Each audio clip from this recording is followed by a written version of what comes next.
ଯେଉଁମାନେ ନିଜେ ପରିଶ୍ରମ କରି ନିଜ ପେଟ ଭରିଥାନ୍ତି ତା ସହିତ ପରିବାରର ବି ଏବଂ ପ୍ରଭୁଙ୍କର ଗୁଣଗାନ କରିଥାନ୍ତି ସେମାନଙ୍କର ବି ସ୍ୱର୍ଗରେ ସ୍ଥାନ ପ୍ରାପ୍ତି ହୋଇଥାଏ।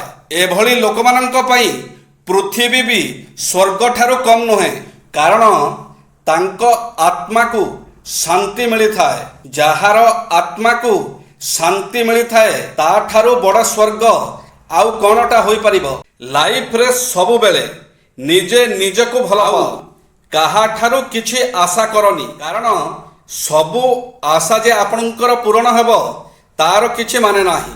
ଆଜିର ଦୁନିଆରେ ସମ୍ମାନର ମାପକାଠି ହେଉଛି ଯାହା ପାଖରେ ଅର୍ଥ ବେଶୀ ତାର ସମ୍ମାନ ବେଶୀ, ଆଉ ଯାହା ପାଖରେ ଅର୍ଥ ନାହିଁ ତାର ସମ୍ମାନ ବି ନାହିଁ। ଜୀବନରେ କେବେ ଏଇ ଦୁଇ ଜଣଙ୍କୁ ଦୁଃଖ ଦେବେ ନାହିଁ। ପ୍ରଥମେ ଯିଏ ଆପଣଙ୍କୁ ଜନ୍ମ ଦେଇଛି ଆଉ ଯିଏ ଆପଣଙ୍କ ପାଇଁ ଜନ୍ମ ନେଇଛି। ଜୟ ଶ୍ରୀ ଜଗନ୍ନାଥ।